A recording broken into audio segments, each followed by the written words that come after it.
Captain Mark Sanchez strode onto the gleaming bridge of the RMS Titan, fresh coffee in hand.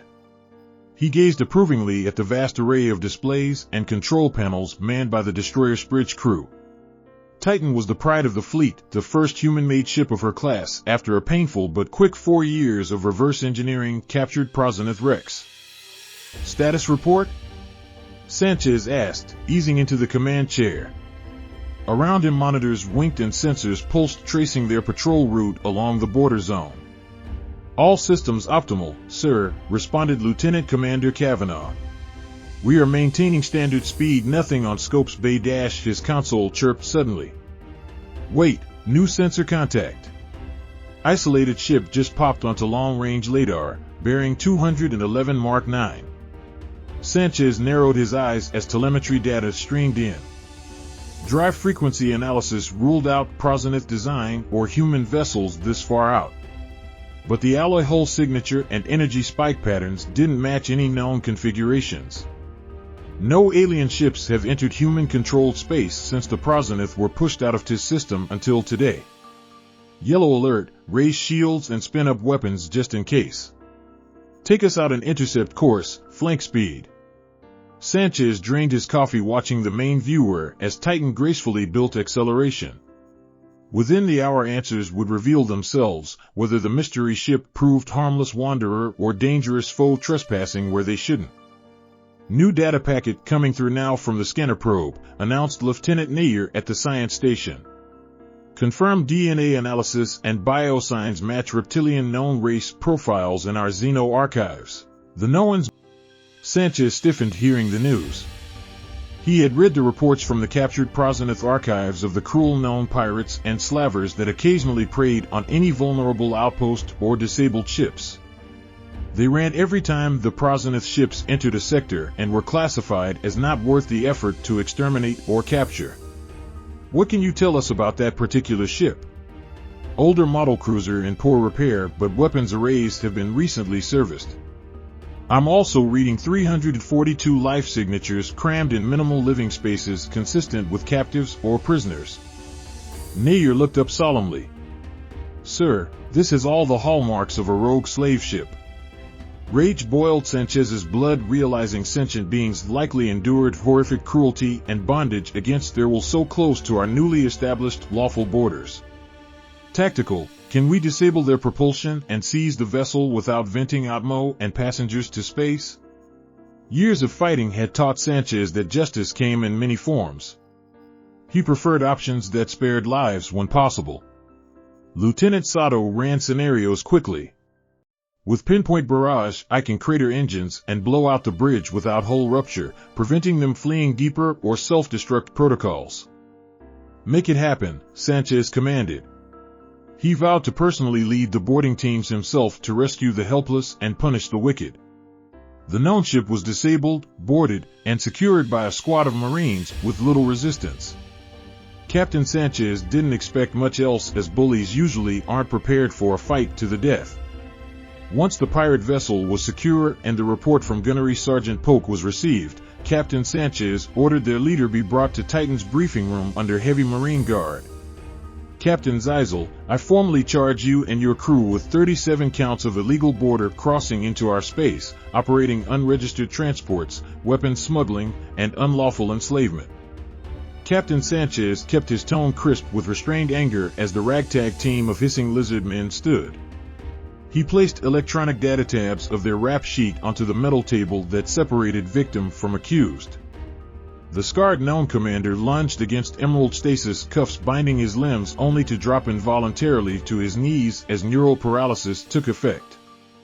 Head bowed, obsidian eyes smoldering defiance still up at the human officer, he sneered, so charge us, we know such laws are only words. Sanchez leaned closer, expression iron. Perhaps once. But no longer in my space. As of today, the Titan escorts you back to be judged by Earth courts with testimonies from those your crew tortured so long. He gestured sharply to his guards, who dragged the warbling pirate leader off to the brig with his equally vocal subordinates. Turning to Commander Lewis, he allowed himself a grim nod of victory. and contact command to request liberated prisoner resettlement, processing, and rehabilitation facilities be constructed nearby. Justice won't be solely punitive, but also restorative for those that suffered unjustly. There is always room for change no matter how deep the shadows. Commander Lewis responded slowly, "Sir, it's not that simple. I think we just walked into an unexpected mystery. It's better you come to medical and see this yourself, because to be honest, I am still having a hard time believing what we found." Captain Sanchez froze in astonishment at the shaggy primitives behind the shimmering force barrier. There was no doubt from the heavy brows, wide jaws, and compact torsos that these were Neanderthals, a species extinct for over 40,000 years. Yet here they stood alive, speaking a crude dialect of Standard. Sanchez turned to the medical teams running bioscans. "How is this even possible? Near-identical DNA matches for ancient Europeans during Earth's last ice age?" The implications left him reeling. Had unknown Xenos culled primitive man long ago as mere beasts of labor? Dr. Amani adjusted instruments, puzzled. Their cellular structure suggests traits of evolution and adaptation to new environments, possibly different biosystems, ecosystems, or even gravity. But with no persisting legends or cultural data, I cannot even hypothesize their origins, Captain. She resumed cataloging genetic markers frantically against human genome archives.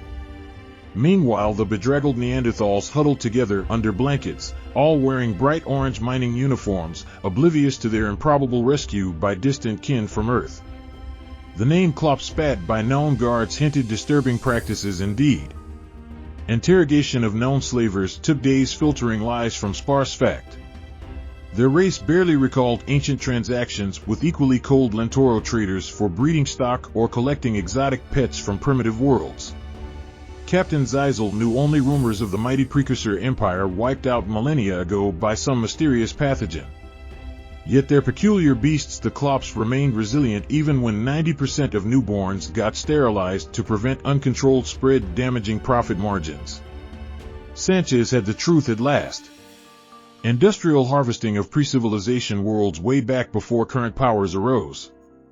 Lentoro prospectors snatched ancestors from Neanderthal tribes during Earth's icy Pleistocene age for labor, likely through crude wormholes or cryoarcs.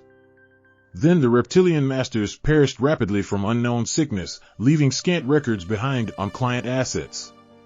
Somehow a few breeding groups endured captivity on outposts like Zeisel's clan, inherited through old rusted data logs. Sparse food and endless brutal work awaited any who couldn't pull their weight. It was barbarity Sanchez swore to end starting now. URG, the Neanderthal elder, struggled, forming complex memories into sentences. "We born here, in Skyplace, make metal for lizard masters." His thick brow knitted fiercely, trying to conjure foggy images from youth almost forgotten. "Sires and dams taken sometimes. Never return. We not many now." Lifting a shaking finger toward viewport's pitch blackness, he hissed. "Out there more peoples like 8 men. Other lizard people steal them too." Sanchez's heart went cold hearing confirmation of wider abduction rates from Earth's prehistory. Undoubtedly more relic hominid populations endured brutal enslavement scattered across hidden mines or penile colonies once Lentoro crashed. This changed everything about assumed evolutionary paths. Titan's very mission itself must expand, seeking those lost tribes for rehabilitation too. Finally, Captain Zeisel offered a critical piece of information in exchange for a light sentence. Captain Sanchez accepted his terms. There was a large mining colony, Glycan 5, composed of tens of thousands of Klopps on a small planet on the edge of the new human system. Soon after the Prozenith retreat from this system, the mines were there for the taking. The Noans moved most of their Klopp slaves there and quickly began profiting from the mines. Although there were less than 1,000 Noans now overseeing the Klopps on Glycan 5, they also had a few hundred Mral mercenaries. The Mral were a bipedal warrior race who stood at just under 8 feet tall. Their 2 powerful legs easily held up their large muscular upper bodies, boasting 4 dexterous arms. They have deep red-colored skin with toadish-looking heads. They can take a lot of hits before they go down and can wield projectile weapons in every arm. Their weaknesses would be they were slow and mostly used volley fire as their small arms tactic. For this information, Captain Zeisel was given a light sentence of 5 Earth years of hard labor, which was far preferred over a death sentence. Now Captain Sanchez needed to report back to command and request a large rescue mission be authorized. Captain Sanchez's fist slammed down furiously as the staff meeting concluded. I don't care about how large of a logistical scale such an operation would require. Sapient beings suffer unjustly on Glycan 5 and Titan can lead the battle group, we just need the extra numbers. He had pleaded his case for sanctioned military intervention at the distant known colony. After some red tape, his request was approved. Now he needed to wait for a task force to assemble and the battle plans to be drawn out. 2 Earth months later, Captain Sanchez had his fleet on Glycan 5's doorstep. His Titan flagship was accompanied by 3 destroyers and 2 cruisers. Every single Marine and scores of crew members rallied to the cause once. Images of Neanderthal refugees were shown. Sanchez promised field promotions and medals once their shaggy brethren got evaluated to sanctuary. Failure or surrender proved intolerable options. History would reckon them either bold heroes or ruthless renegades. Attention fleet, this is the captain. Sanchez's transmission broadcast as 2 destroyers and a cruiser flanked Titan toward the FTL jump point. We thunder now across night's velvet void, not for conquest, but righteous deliverance. Stand us proud in the coming storm. A chorus of cheers resounded through the battle group, plunging into swollen distortion. No matter the risks or wrath faced, justice compelled action this day. The battle was fierce, mostly due to the Mrals being hard to take down. They were ferocious beasts that earned their pay as mercenary guards. The bulk of Marine casualties came from the squads who engaged those 4-armed behemoths. Zeisel, now acting as an advisor to Captain Sanchez during the attack as part of his reduced sentencing deal, found himself admiring the humans' ability to fight. Witnessed Mrals make other smaller races run from battle. Klops always run from Mrals when war made. Humans no afraid of Mrals. Humans fight harder after Mral kills closest human. Zeisel now understand how humans killed Proxenetes. No wise to keep slaves that no fear Mrals. Hours later, plasma burns smoldered across Titan's blasted hull as the last known life pods scattered into darkness. Sanchez choked on oily smoke flooding the ravaged bridge, shouting final casualty reports to Earth Command. Hostiles neutralized planetside, all colonies secured. We have over 20,000 primitives evaluated to our ships now, sir. He paused, listening to the heated threats and declarations. Seeing troops gently guide scarred elders into glittering halls of Titan where food, medicine, and kindness awaited melted away duty's hardest stance. This alone affirmed conscience over orders, never misguided humanity's best nature. Glycan 5 had atmosphere and biosphere deemed habitable for humans after geoengineering teams finished removing toxins from old industrial sites. Captain Sanchez smiled proudly, strolling the colony town's main concourse where shops now bustled thanks to trade influx. In only 3 years since liberation, the primitive Neanderthals walked and spoke utilizing advanced cognition implants, their culture thriving again, free from backbreaking servitude in dank caverns. Titan's charity opened doorways to night's very stars themselves. Yet the recently formed Klop Republic required firm leadership, so Sanchez groomed his finest Marine staffers for ambassador postings to Parliament. Their service records proved incorruptible and compassion readily evident after keeping watchful guard over shaggy trainees. While Glycan 5 shunned warfare, Titan's guidance stood ready to deploy reinforcements against desert warlords. Sanchez nodded, confident this special protectorate would shortly be able to hold off any who unwisely chose to enslave them again. Then old ghosts could finally rest, realizing no form of sapient endured abandoned in eternal isolation ever again. Let the Klops enjoy their freedom and peace.